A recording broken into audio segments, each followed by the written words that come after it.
ওয়াল হিজারা উইদ্দাত লিল কাফিরিন।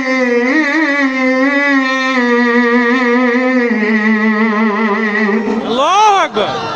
আল্লাহ রাব্বুল আলামিন বলছেন, আমার বান্দা মুহাম্মদের প্রতি নাযিলকৃত কিতাব এই কোরআনের ব্যাপারে যদি তোমাদের কোনো সংশয় থাকে, সন্দেহ থাকে, তাহলে তোমরা 30 পারার দরকার নাই, 10টা সূরার দরকার নাই। ফাতু বিসূরাতিন মিন মিসলি, কোরআনের ছোট্ট থেকে ছোট্ট একটা সূরা বানিয়ে দেখাও, দেখি কেমন পারো।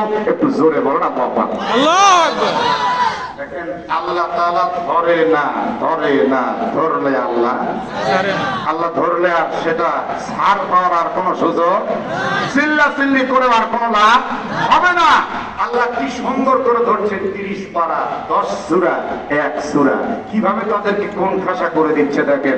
আপনারা যারা বসা আছেন বুঝে থাকলে এক আওয়াজে সবাই বলেন, আল্লাহর ফেরেশতারা সাক্ষী থাকবে। প্রথমে কয় পারার চ্যালেঞ্জ আল্লাহ দিলেন? 30। জোরে জোরে জোরে বলুন। 30 পারা। কমিয়ে দিলেন কয় সূরা? 10। তারপরে 1। মাশাআল্লাহ।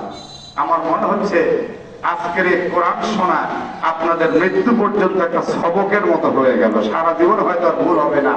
আল্লাহ রাব্বুল আলামিনের কোরআনের সবচেয়ে বড় সূরার নাম বাকারা। বড় সূরার নাম কি? বাকারা। রুকু সংখ্যা 40, আয়াত সংখ্যা 286, আর সবচেয়ে ছোট সূরার নাম হলো কাউসার। জোরে বলেন নাম কি? কাউসার। আরেকবার কাউসার। আয়াত কয়টা? 3টা। মাশাআল্লাহ। কয় আয়াত? 3 আয়াত।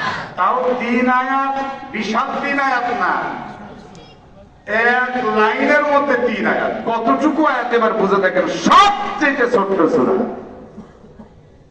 এই সূরা কাউসারের একটা আমল আপনাদের বলতে চাই।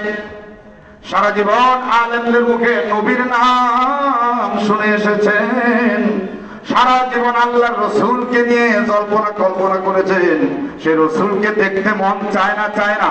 চায়। সূরা কাউসারের আমল যদি কেউ করে সে রসুলকে দেখতে পাবে। আল্লাহু আকবার। আল্লাহু আকবার। সেটা কেমনে সিস্টেম জানার দরকার আছে না নাই? আছে। মা বোন যারা পর্দার আরামে আছেন আপনারাও ভালো করে শোনেন, আমলের কথাগুলো শুনুন। কেউ যদি জুমার রাত্রে, কোন রাত? জুমা। তার মানে বৃহস্পতিবার দিন শেষ হলে যেই রাত আসে ওই রাতটা হলো জুমা। কথা বুঝতে পেরেছেন? এই জুমার রাতে পবিত্র দেহে পবিত্র বিছানায় কেউ যদি 1000 বার সূরা কাউসার পাঠ করে ঘুমিয়ে যায়, আল্লাহ তাআলার ইচ্ছায় নবীজি ওই রাত্রে স্বপ্নে তার সঙ্গে সাক্ষাৎ দিবেন। সুবহানাল্লাহ। এটা আমি হাদিস থেকে বলছি, তাফসীর থেকে বলছি। সুবহানাল্লাহ তো ভালোই পড়লেন। এখন হয়তো আগামী জুমার রাতে আপনি আমল করলেন, করে নবীরে দেখলেন না, পরের দিন আমাকে ফোন দিবেন, নাদুরি সাহেব হুজুর আপনি কি হাদিসটা সঠিক বলছিলেন নাকি একটু ভালো করে কেতাবাদি দেখেন, আমি তো নবী দেখলাম না। আমি বলবো ভাই আপনি তো নিজেকে আগে ঠিক করতে হবে। হয়তো আপনি নামাজ কালামই পড়েন না, অথবা দেখা যায় সুদ খান, ঘুষ খান, এ কথা বল না কেন, ঠিক কিনা? আপনি খালি কাউসার পড়েই যাচ্ছেন না, ফরজ ও ওয়াজিব সুন্নতের কোনো আমল আপনার মধ্যে নেই, হালাল হারামের বাদ বিচার নাই, আপনি খালি পড়েই যাচ্ছেন। পীর সাহেব ওয়াজ করতে এসেছে, পীর সাহেবের কাছে এক যুবক গিয়ে বলছে, হুজুর আমার বাবা হওয়ার খুব শখ, আপনি আমাকে একটা ছেলে যেন হয় এই জন্য একটা তাবিজ দেন। পীর সাহেব একটা তাবিজ দিয়ে ভুফা দিয়ে দিল। 1 বছর পর পীর সাহেব ওই মাহফিল আবার ওয়াজ করতে আসলো। যুবককে গিয়ে বলছে, হুজুর কিসের তাবিজ দিলেন, আমার তো ছেলে হলো না। পীর সাহেব তখন বলছে, আমি যেই তাবিজ দিছি তাতে তো কাম হওয়ার কথা, তো তুমি কি বিয়ে করেছো বাবা? বলে, হুজুর বিয়ে লাগবে কেন? আরে আহম্মকের ঘরের আহম্মক, বিয়ে ছাড়া বউ ছাড়া তুই ছেলে হওয়ার তাবিজটা আপনি ফরজ আমল বাদ দিয়ে শুধু কাউসার করে নবীরে দেখতে চান, ওই একই অবস্থা। কথা বলেন না কেন, ঠিক কিনা? কি ভাই কথা ঠিক আছে না? ঠিক।